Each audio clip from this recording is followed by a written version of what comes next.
Salmos capítulo 40, versículo 17, dice de la siguiente manera. Aunque afligido yo y necesitado, Jehová pensará en mí. Mi ayuda y mi libertador eres tú. Dios mío, no te tardes. Padre, te damos gracias porque tú eres bueno, Señor, y para siempre es tu misericordia. Gracias, Señor, por el privilegio de poder esta noche exaltar tu nombre, bendecir tu nombre, por el privilegio, Señor, de poder escuchar tu palabra. Señor amado, queremos ser esa buena tierra que produce fruto al 100%, Señor. No queremos ser oidores olvidadizos, sino que queremos ser hacedores de tu bendita palabra. Señor, que podamos atesorar tu gloriosa palabra en nuestros corazones. Te lo rogamos en el nombre de Jesús. Amén y amén. Aunque afligido yo y necesitado, Jehová pensará en mí. Mi ayuda y mi libertador eres tú, Dios mío, no te tardes. Creo que estaría de acuerdo, o estoy de acuerdo, o todos estamos de acuerdo en que a ninguno de nosotros nos gusta el sufrimiento. A ninguno nos gusta el sufrimiento. A nadie le gusta sufrir. Quisiéramos realmente no tener ningún tipo de padecimiento en nuestra vida, pero eso es imposible. En el libro de Job dice que el hombre nació para el sufrimiento. Así dice la Biblia, que el hombre nació para el sufrimiento. Es más, usted sabe que todos nacemos llorando. Lo primero que te hacen es, si no lloras, pues te hago una nalgada para que llores. Pero lo primero que hay que hacer en esta vida es llorar.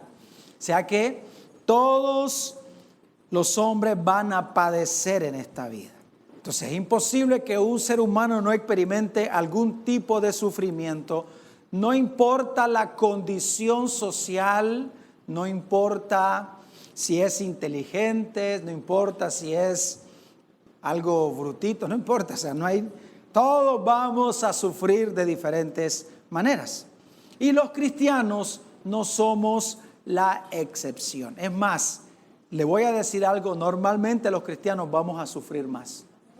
Lo que pasa es que escuchamos un evangelio que nos dice, no, el Señor no quiere verte sufriendo, el Señor no quiere que hagas estas cosas. Bueno, lo que oímos nosotros es un evangelio centrado en las necesidades del hombre.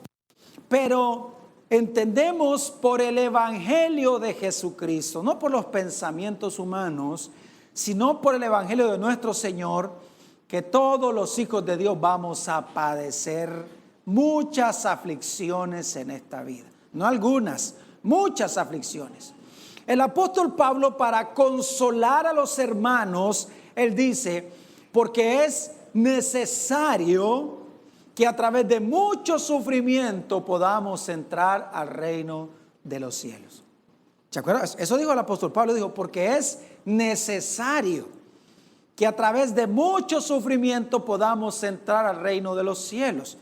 Ahora, cuando dice entrar en los cielos, no habla solamente de salvación, sino poder disfrutar del reino de Dios, del gozo, de la paz y de la justicia que tiene que ver con el reino de Dios, porque el apóstol Pablo dijo que el reino de los cielos no consiste ni en comida ni bebida, sino en justicia, en paz y en gozo en el Espíritu Santo. O sea que todos nosotros vamos a padecer en esta vida. Amén. Todos. El Señor dijo, en el mundo tendréis aflicciones, pero confiad porque yo he vencido al mundo. Ahora, lo glorioso es que nosotros los hijos de Dios entendemos que cualquier tipo de aflicción que nosotros podamos experimentar en esta vida es una aflicción temporal. Entonces, fíjense, lo primero que necesitamos entender es que nosotros vamos a sufrir, todos vamos a sufrir. Y entre más nosotros querramos ser como el Señor, entre más nos querramos parecer al Señor, entre más nosotros querramos que el Señor nos use y ser de bendición, pues vamos a padecer más. Amén. Porque hay muchas cosas de nuestra vida que necesitan ser quebrantadas por el Señor. Y la única forma de ser quebrantados es a través del sufrimiento. Porque cuando nosotros decimos que queremos ser como el Señor, ¿cuántos oran de esa manera? Algunas veces he dicho, yo quiero ser como el Señor. Padre, hazme como tu hijo cada día. Claro, Cuando nosotros oramos eso, yo espero que usted entienda que usted está diciendo, Padre, yo quiero ser obediente como Cristo. Porque la Biblia dice que el Señor fue obediente hasta la muerte y muerte de cruz. Amén.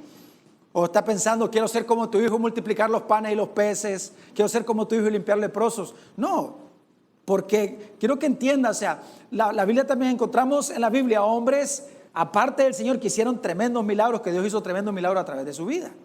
Pero ninguno tuvo lo que Cristo tuvo, que fue una obediencia perfecta. Ninguno. No hay un hombre en la Biblia que haya tenido una obediencia perfecta. Ninguno. Amén. Porque no hay ningún hombre perfecto, solamente Jesús es perfecto. Amén. Por ejemplo, ve el caso de Noé. La Biblia dice que la tierra estaba bajo maldición, y cuando Noé nació, dijeron los papás, este nos va a quitar la maldición.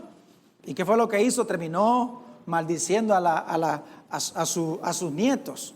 Entonces, cuando nosotros decimos que queremos ser como Cristo, queremos ser obedientes como el Señor. ¿Y qué dice en Hebreos?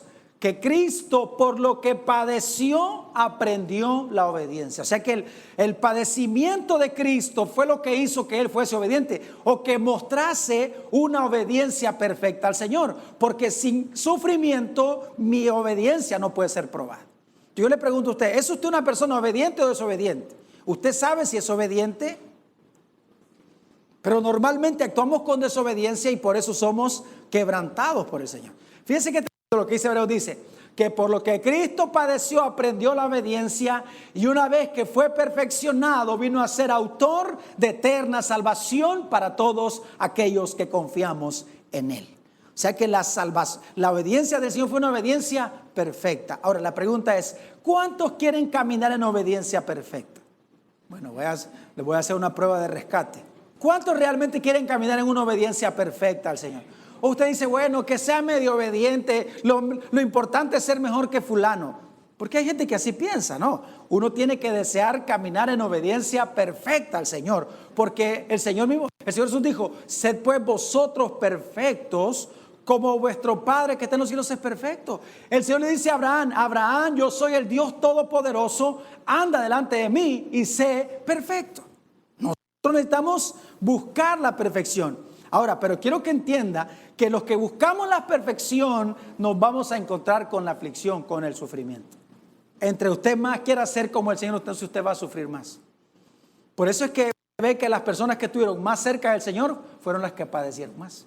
Sobra personas que a veces me dicen, pastor, ¿por qué ahora que estoy buscando del Señor? ¿Por qué ahora que estoy en esto? ¿Por qué las cosas se ponen peores? Pues por eso. Y no es que el diablo se vino contra mí, no es el diablo, es el Señor.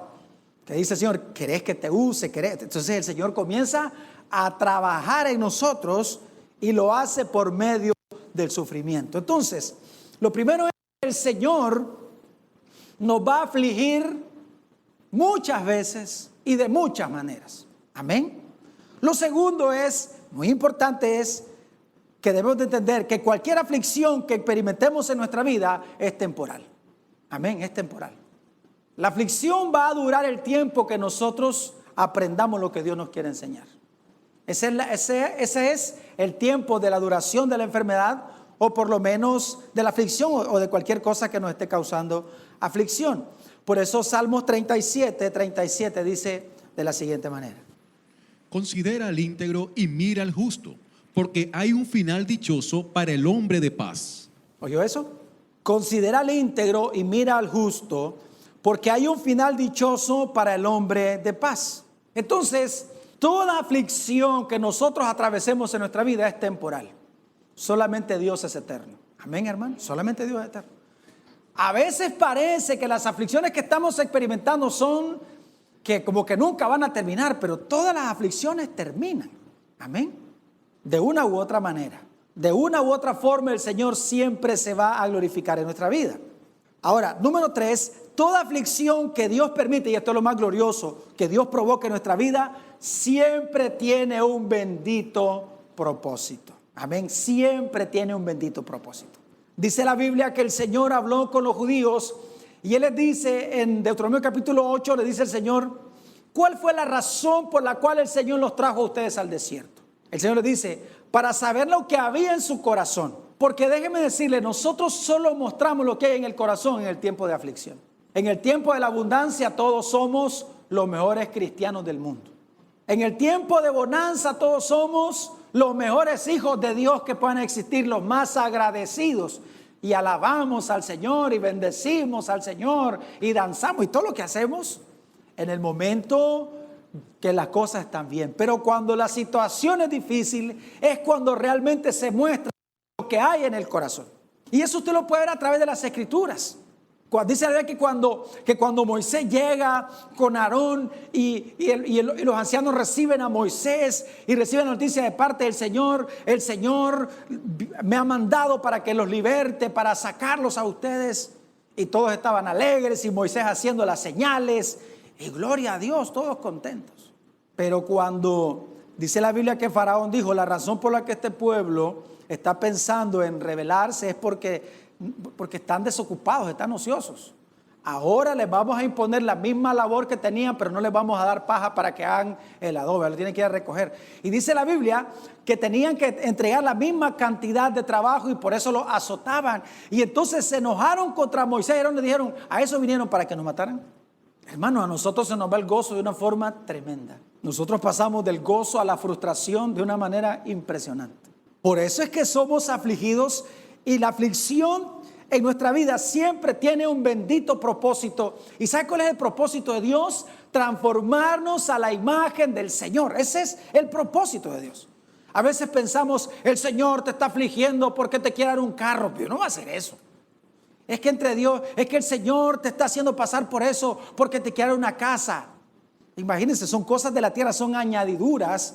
El Señor provoca todas esas situaciones en nuestra vida porque Él nos quiere hacer como el Señor. Por eso es que el apóstol se acuerda de lo que dijo en Filipenses. Es uno de los versículos más conocidos por nosotros. Estando persuadidos de esto. ¿De qué cosa?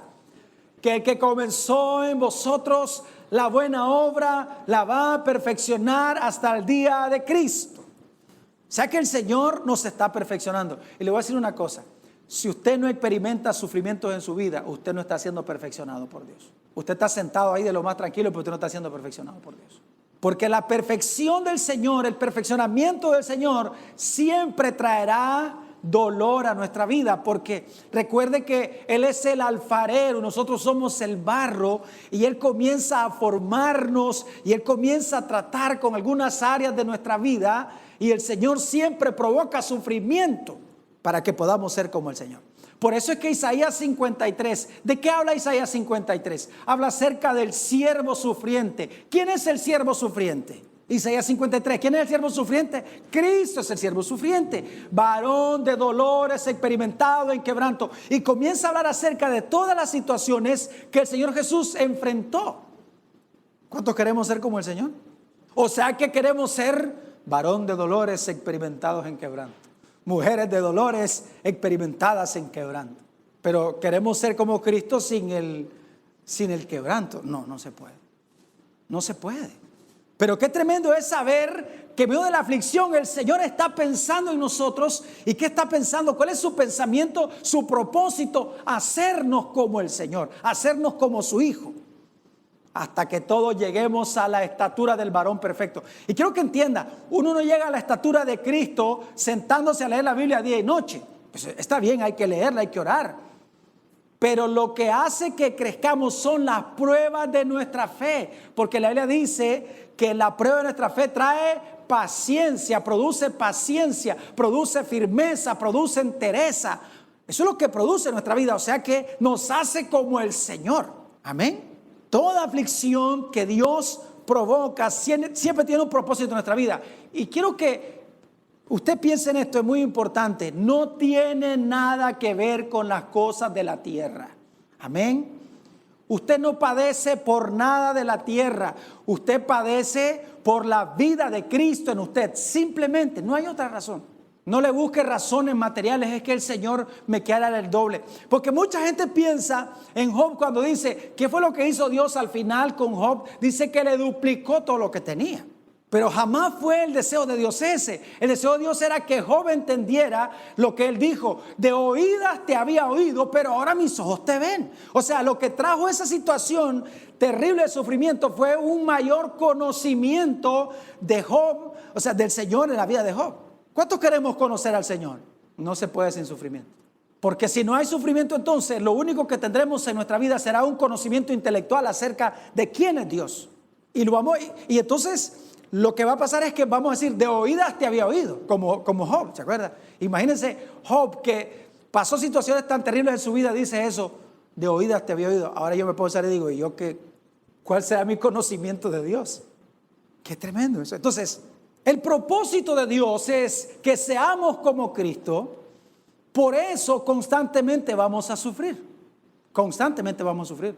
Por eso no hay una promesa en el Nuevo Testamento que diga la Biblia que el Señor no va a dejar que nosotros pasemos sufrimiento. No existe.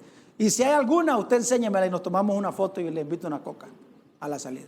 Si usted me muestra que el Señor dice que no vamos a sufrir, que no vamos a padecer, porque los apóstoles dicen que todos aquellos que quieran seguir al Señor van a padecer.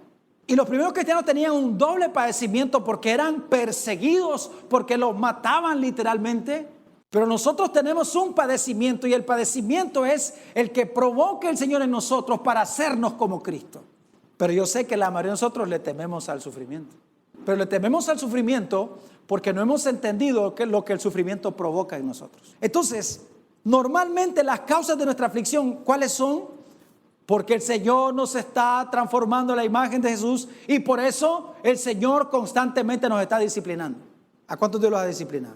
Claro, dice él que quien Dios ama a él, disciplina, el que Dios ama castiga, el que Dios toma por hijo lo azota, dice la Biblia. Entonces, ¿cómo es posible que alguien diga, yo soy hijo de Dios y no recibir azotes de Dios? Aquí no hay nadie que sea perfecto. Y mientras nosotros no seamos perfectos, seremos azotados, porque el Señor quiere que seamos perfectos. ¿Sabe cuándo vamos a dejar de ser azotados? Cuando estemos en el cielo. Ahí se terminarán los azotes. Ahí se terminarán las disciplinas de parte de Dios. Por eso es que Deuteronomio 8, del 1 al 3, lo voy a leer, dice: cuidarás de poner por obra todo mandamiento que yo os ordeno hoy, para que viváis y seáis multiplicados, y entréis y poseáis la tierra que Jehová prometió con juramento a vuestros padres. Y te acordarás de todo el camino por donde te ha traído Jehová tu Dios estos 40 años en el desierto, para afligirte, para probarte, para saber lo que había en tu corazón, si habías de guardar o no sus mandamientos. Y te afligió y te hizo tener hambre, y te sustentó con maná, comida que no conocías tú, ni tus padres la habían conocido, para hacerte saber que no solo de pan vive el hombre, mas de todo lo que sale de la boca de Jehová vivirá el hombre. Entonces, el Señor muestra cuál era el propósito espiritual para Israel en el desierto. ¿Qué es lo que el Señor quería que ellos aprendieran? Que no solo de pan vive el hombre, sino de toda palabra que sale de la boca de Jehová vive el hombre. No es que el Señor dijo, los voy a hacer sufrir para darle la tierra prometida. No era ese el deseo de Dios. Era que ellos aprendieran a amar sus mandamientos, que ellos aprendieran a amar su palabra, que ellos aprendieran a deleitarse en su palabra y a obedecer sus mandamientos. Y lo que constantemente hicieron los judíos siempre fue desobedecer el mandamiento de Dios. Y a pesar de todo eso, el Señor los metió a la tierra prometida. Entonces vamos a ser disciplinados por Dios. ¿Hasta cuándo? Hasta que aprendamos que no solo de pan vive el hombre, sino de toda palabra que sale de la boca de Jehová vive el hombre. Hasta que realmente podamos decir, como el salmista: deseables son más que el oro, y más que mucho oro afinado, y más dulce que la miel que destila del panal. Hasta que podamos decir: Señor, anhelo hacer tu voluntad, me deleito en tu palabra, me deleito en tus mandamientos. Y yo sé que la mayoría de nosotros no pasamos el tiempo que haríamos de pasar con la palabra de Dios. No le damos la importancia que la palabra de Dios debería tener en nuestra vida. Y cuando me refiero a la importancia, no solamente es a sentarse a leer la palabra, sino a vivir conforme a las Escrituras. Y recuerde que toda desobediencia siempre traerá como resultado la disciplina de Dios a nuestra vida. Porque el Señor desea que nuestra obediencia sea una obediencia perfecta. Ese es el deseo de Dios.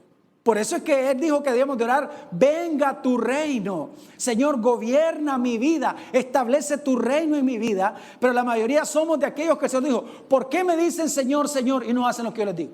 Somos buenos para decir: Señor, Señor, tú eres mi Señor, tú eres mi Señor. Pero la verdad es que la mayoría no hacemos la voluntad del Señor. Y la voluntad del Señor es que vivamos en obediencia, y por eso somos disciplinados por el Señor. Pero qué tremendo es entender que la disciplina del Señor es para volvernos a su santidad. La disciplina del Señor es para volvernos a la obediencia. Para que el Señor pueda revisar mi corazón y pueda ver que en mi corazón hay un profundo deseo por caminar en perfección. Que en la práctica no lo hago, pero no porque no quiera, sino porque no puedo. Pero la pregunta, hermanos, esta noche es, ¿tiene usted ese deseo en su corazón? Cuando usted peca, ¿realmente hay una batalla campal en su vida en contra del pecado? ¿O peca con facilidad? Porque si no hay una batalla campal en nosotros, entonces no hay un deseo profundo de ser perfectos en nuestra obediencia con el Señor. Si el Señor mira nuestro corazón, porque Él mira nuestro corazón, Él sabe si realmente queremos caminar en perfección o no. Porque decimos, una mentirita. O sea, ¿cuál es el fanatismo? ¿Cuál es el fanatismo? ¿Cuál es la locura? ¿Qué? ¿Cuál es la locura? O sea, ¿por qué tanta moralidad? ¿Por qué tanta cosa? ¿Por qué todo es pecado? ¿Por qué? O sea, porque normalmente cuando uno desea caminar en perfección, uno sufre mucho en la vida, hermano. Uno sufre mucho. Porque uno vive tan lejos de lo que uno desea. Vivimos tan lejos de la perfección, pero necesito yo anhelar vivir en perfección. ¿Ese es su anhelo, hermanos? Porque si ese es nuestro anhelo, entonces entienda que las disciplinas de Dios vienen por ese deseo que tenemos nosotros. Para volvernos a su santidad, para hacernos como el Señor. Las disciplinas, entonces constantemente seremos disciplinados por el Señor. Ahora, ¿se acuerdan lo que dice la Biblia? Que si el Señor nos deja sin disciplina, entonces, ¿qué dice la Biblia que somos? ¿Qué dice la Biblia que somos? Dice que somos bastardos y no hijos. El Señor quiere que nosotros llevemos mucho fruto. Y por eso es que la Biblia dice que el Señor nos limpia. Y eso nos limpia, no es un proceso de limpieza constante por medio de la palabra del Señor y por medio de la aflicción. Porque el Señor quiere que llevemos fruto. Él no quiere que seamos como la cizaña que se parece al trigo, pero no lleva fruto. Es igualito al trigo. ¿Sabe cuál es la diferencia? La diferencia es que cuando el fruto viene, el trigo siempre está doblado, siempre está inclinado. La cizaña no, porque no tiene nada. Por eso es que el verdadero cristiano siempre está humillado, siempre está inclinado hacia el Señor, en adoración. Por eso es que la adoración tiene que ver con amor, con amar al Señor, con humillación. Amén, hermanos. Entonces vamos a ser disciplinados y vamos a ser probados también en nuestra fe. Primera de Pedro 1, del 6 al 9 dice: en lo cual vosotros os alegráis, aunque ahora por un poco de tiempo, si es necesario, tengáis que ser afligidos en diversas pruebas. Oiga el verso 7. Para que sometida a prueba vuestra fe. Hermanos, entendamos algo. Nuestra fe siempre será probada. Amén. Lo repito. Nuestra fe siempre será probada. ¿Y cómo es que la fe se prueba? Pues una vez más, por las aflicciones. Para que sometida a prueba vuestra fe, mucho más preciosa que el oro, el cual aunque perecedero, se prueba ¿con qué? ¿Con qué se prueba el oro? Con fuego. Cuando le ponen fuego al oro, eso es lo que dice qué quilataje tiene ese oro, cuántos fuegos, cuánta temperatura soporta. Y recuerde que el fuego en la Biblia es un símbolo de ¿qué? De aflicciones y de pruebas. Y algunos ya los veo afligidos, tienen una cara así de aflicción. Es lo que dice la Biblia. Yo quisiera decirles, no, el Señor no quiere que sufra y lo va a usar y lo va a bendecir, pero no va a sufrir, no se preocupe, lo va a meter en una burbuja y nadie lo va a tocar. Uy, no, hermano, eso no es el evangelio. ¿Se acuerdan lo que dijo el Señor? Si esto hicieron en el árbol verde, ¿qué no harán en el árbol seco? Si a mí me persiguen, dijo el Señor, a ustedes también lo van a perseguir. Imagínense, el Señor se ha puesto de ejemplo para nosotros en todo, pues el Señor también es ejemplo de sufrimiento para nosotros. Y si Él sufrió, ¿cómo esperamos nosotros no sufrir? Si Él siendo Dios sufrió, ¿cómo no vamos a sufrir nosotros? Si Él sufrió para aprender la obediencia, ¿cómo no vamos a sufrir nosotros también para aprenderla? Amén. Y eso es amén así con mucho, así, amén. Para que sometida a prueba vuestra fe, mucho más preciosa que el oro, el cual aunque perecedero se prueba con fuego, se hallada en alabanza, gloria y honra cuando sea manifestado Jesucristo. O sea, que en medio de la prueba, ¿qué es lo que tiene que haber en nuestra vida? Se hallada en alabanza, gloria y honra. Podamos glorificar al Señor en medio de las aflicciones. Que podamos decir como Job, ¿se acuerda? Jehová dio, Jehová quitó, sea el nombre de Jehová bendito. Escuché un predicador que decía, el Señor no quita, pero si aquí está diciendo Job, Jehová dio, Jehová quitó, sea el nombre de Jehová bendito. Ahora, que Dios usa medios diferentes, claro, pero siempre es idea del Señor. Amén. Porque todo lo que pasa en nuestra vida obedece a la voluntad bendita del Señor. Ahora dice el verso 8, a quien amáis sin haberle visto, en quien creyendo, aunque ahora no lo veáis, os alegráis con gozo inefable y glorioso, obteniendo el fin de vuestra fe, que es la salvación de vuestras almas. Fíjense, quiero que entienda, cuando se ejecute nuestra salvación, porque ahora somos salvos por fe, pero todavía no hemos visto nuestra salvación hasta que el Señor venga por nosotros. Hasta ese momento es cuando ya usted y yo dejaremos de ser afligidos y estaremos gozosos con el Señor por toda la eternidad. Dice la Biblia que el Señor enjugará toda lágrima de nuestros ojos. Amén. ¿A qué dice la Biblia? El Señor enjugará toda lágrima de nuestros ojos. Se acabó el sufrimiento. Entonces el Señor va a probar nuestra fe de diferentes maneras. El Señor va a permitir que haya enfermedades en nuestro cuerpo. El Señor va a permitir que el enemigo toque nuestras finanzas, que haya aflicciones financieras, quizá que hayan problemas en el matrimonio, que el Señor toque a nuestros hijos. ¿Se acuerdan lo que le pasó a Job? Se quedó sin hijos. Lo único que le quedó fue una mujer necia. Esa no se murió. El Señor sabe lo que va a hacer en nosotros. Amén, porque tiene un propósito glorioso en nuestra vida. Y lo que Él está esperando es ver cuál es nuestra reacción, para ver si de verdad confiamos en el Señor. Porque antes del desierto todos confiamos en el Señor, pero el desierto muestra lo que hay en el corazón. Amén, hermanos. Hasta que estemos en el desierto nosotros vamos a dar cuenta de lo que hay en el corazón, porque el corazón es engañoso. Le pasó a Pedro: aunque todos estos te abandonen, aunque todos estos te dejen, yo no te voy a dejar, y si es necesario morir, muero. Mi vida pondré por ti. El Señor le dice en Juan: tu vida pondrás por mí, si antes de que el gallo cante 3 veces me va a negar. 3 veces. Ahora, Él lo dijo con toda la convicción, pero es que todavía no estaba en el desierto. Pero cuando llegan a buscar al Señor, fue cuando el hombre desapareció. Todos se fueron, porque dice la Biblia, no solo Pedro dijo eso, dice, y todos los discípulos también dijeron lo mismo.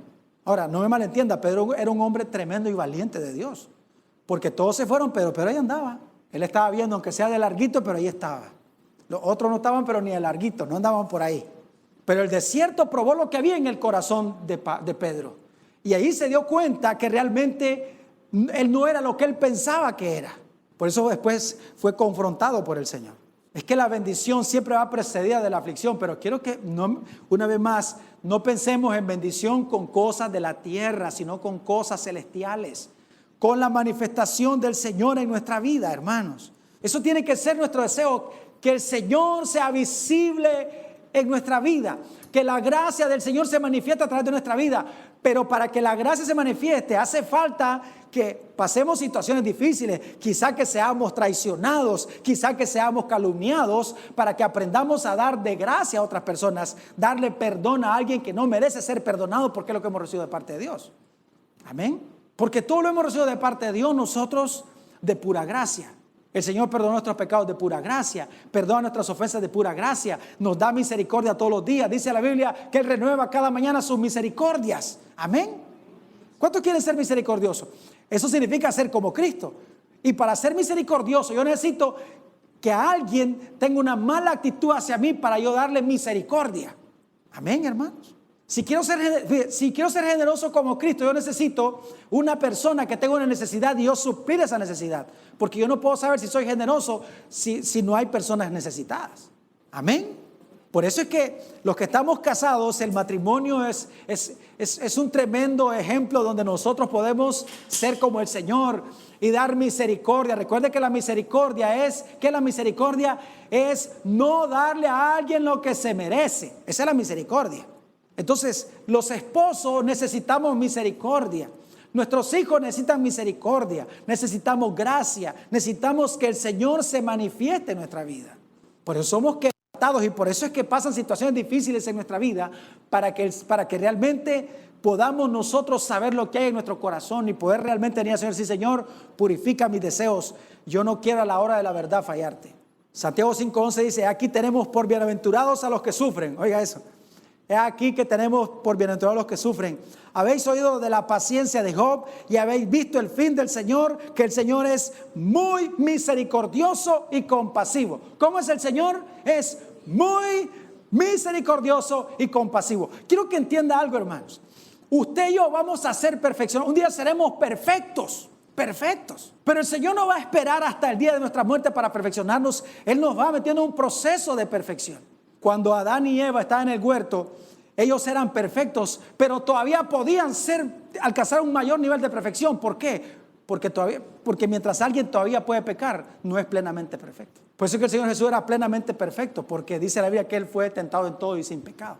Y ese es el nivel que usted y yo vamos a alcanzar, el nivel de la absoluta perfección. Cuando el Señor venga, porque vamos a hacer, lo veremos, dice la Biblia que vamos a ser como Él, porque le veremos tal como Él es. ¿Cuántos esperan ese día? Pero antes de eso es necesario que seamos afligidos, que pasemos situaciones difíciles, que así como el oro es probado, nuestra fe también sea probada. Por eso en el tiempo de la aflicción necesitamos confiar en el Señor, depositar nuestra confianza en el Señor y nunca atribuirle despropósito al Señor. Por eso es que la Biblia dice: en ti confiarán los que conocen tu nombre, por cuanto tú no desamparaste a los que te buscaron. En ti confiarán los que conocen tu nombre.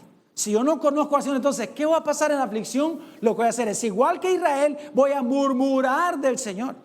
Job 1:20 al 22. Oiga lo que dice la Biblia. Entonces Job se levantó y rasgó su manto y rasuró su cabeza y se postró en tierra y adoró. ¿Qué hizo él? ¿Y qué? Y renegó. No dice renegó. ¿Cómo dijo él? Y adoró. Verso 21, y dijo: desnudo salí del vientre de mi madre y desnudo volveré allá. Jehová dio y Jehová quitó. Sea el nombre de Jehová bendito. En todo esto no pecó Job, ni atribuyó a Dios despropósito alguno. ¿Oyó eso? En todo esto no pecó Job, ni atribuyó a Dios despropósito alguno. No podemos nosotros realmente decir, o sea, que el Señor no tiene un propósito. Sí tiene un propósito. Y el propósito de Dios es hacernos semejantes a Cristo, porque a Dios no lo impresiona nada de nuestra vida, nada natural. Es más, el Señor quiere matar todo lo natural en nosotros, para que Cristo se manifieste a través de nuestra vida. Amén. Por eso cuando somos afligidos, lo que hemos de hacer en lugar de enojarnos y atribuirle el propósito a Dios es adorar, es orar. Por eso dice Santiago 5:13, ¿está alguno entre vosotros afligido? Haga oración. Obviamente está hablando de algo contrario a lo que nosotros queremos hacer. Si cuando estamos afligidos lo que menos queremos es orar. ¿Está alguno alegre? Cante alabanzas. Dice Salmos 34:6, este pobre clamó y le oyó Jehová y lo libró de todas sus angustias. Salmos 50, 14 y 15 dice: sacrifica a Dios alabanza y paga tus votos al Altísimo e invócame en el día de la angustia, te libraré y tú me honrarás. Dice Isaías 28:28, recuerde, la aflicción no es eterna, el grano se trilla, pero no trillará para siempre, ni lo comprime con la rueda de su carreta, ni lo quebranta con los dientes de su trillo. O sea que nada es eterno. Salmo 27:13, hubiera yo desmayado si no creyese que veré la bondad de Dios, la bondad de Jehová en la tierra de los vivientes. Salmos 35, porque un momento será su ira, pero su favor dura toda la vida. Por la noche durará el lloro y a la mañana vendrá la alegría. ¿Qué tremendo esos versículos? Y me despido con 2 Corintios capítulo 4. Oiga qué tremendo este versículo, hermano. ¿Qué es lo que el Señor persigue en esta vida? Es que el Señor me aflige porque quiere darme un carro, porque me queda una casa. No. Olvidémonos de esas cosas, hermano. Dice la Biblia que si nosotros siendo malos sabemos dar buenas cosas a nuestros hijos, cuanto más el Padre dará buenas cosas a aquellos que le piden. Amén. Que le piden, eso dice la Biblia. Si está en su voluntad, usted lo va a recibir. Si no está en su voluntad, obviamente no lo recibirá. Verso 17, oiga lo que dice. Porque esta leve tribulación momentánea, como dice su Biblia, produce en nosotros un cada vez más excelente y eterno peso de gloria. ¿Qué es lo que el Señor quiere a través del sufrimiento? Que se produzca en nosotros un cada vez más excelente y eterno peso de gloria, que cada día seamos más como Cristo. Escuche bien, hermano. Si nosotros salimos de una aflicción, si el Señor nos libró de una aflicción y salimos siendo los mismos, padecimos pero en vano. Padecimos pero en vano. Qué tremendo es poder decirle al Señor: Señor, yo quiero salir ya de esta tribulación, pero yo no quiero salir de esta tribulación sino un poco más como Cristo. Qué tremendo es eso. Porque nosotros queremos, cuando entramos en tribulación, salir ya de la tribulación. Pero no, Esta leve tribulación momentánea produce en nosotros un cada vez más excelente y eterno peso de gloria. Y ahora escuche el verso 18. No tiene nada que ver con las cosas de esta tierra. No mirando nosotros las cosas que se ven, sino las cosas que no se ven, pues las cosas que se ven son temporales, pero las que no se ven son eternas. No es para otra casa, no es para otro carro, no es para dinero, no es para un mejor trabajo que somos afligidos, es para que en nosotros haya un cada vez más excelente y eterno peso de gloria. Si el Señor se manifiesta a través de nuestra vida, creo que vale la pena cualquier sufrimiento que podamos experimentar en nuestra vida. Amén, hermanos. ¿Cuántos están dispuestos a sufrir para que el Señor se manifieste en nuestra vida? Voy a terminar diciéndole esto, hermanos. Mire, entendamos, no podemos ser como Cristo si no somos afligidos. No podemos ser como Él. ¿Sabe lo que significa eso? Que yo veo muchas personas a veces que están de lo más tranquilos en la vida. O sea, no estoy diciendo que no sean hijos. Lo que estoy diciendo es que no están orando al Señor ser como Cristo cada día. Porque si estuviesen orando cada día ser como Cristo, obviamente experimentarían más tribulaciones en su vida. Porque nosotros tenemos muchas áreas de deshonra y de pecado en nuestra vida que no nos permiten que Cristo sea visible. Mire cuántos matrimonios en conflicto, mire cuántas familias en conflicto, mire cuántas situaciones difíciles enfrentamos. ¿Y por qué es eso, hermanos? Porque no anhelamos con todo el corazón ser como Cristo. Que el Señor, hermanos, recuerde que cada día Él examina nuestro corazón y que Él puede encontrar en nuestro corazón que hay un profundo deseo en nosotros decir, Señor, yo quiero ser como Cristo cada día. Ese es mi anhelo y ese es mi deseo. Tengo que padecer, no es fácil. No solo decir, sí, gloria, voy a padecer. No, no es fácil. Aunque todos te nieguen, yo no te voy a negar, nunca te voy a dejar y si es necesario morir por ti me muero. Es fácil decirlo, pero no debemos de olvidar que lo que yo le digo al Señor, el Señor se lo toma muy en serio. Amén. ¿Cuántos sabían eso? El Señor se toma muy en serio lo que nosotros le decimos. Lo que venimos en oración. Y a veces a nosotros se nos olvida lo que le decimos al Señor, lo que hablamos al Señor, pero el Señor no se le olvida, porque recuerde que Él vive un eterno presente y Él sabe lo que hemos dicho. Por eso muchas aflicciones y muchas situaciones que vivimos son respuesta a nuestras oraciones. Porque muchas, hermanos, es que lo más glorioso en esta vida, lo que no se ve, lo que tiene un excelente y eterno peso de gloria, hermanos, es doloroso, es doloroso. Y nosotros debemos de tener la disposición de que eso ocurra en nuestra vida porque anhelamos ser como Cristo. Te damos gracias, Señor, esta noche.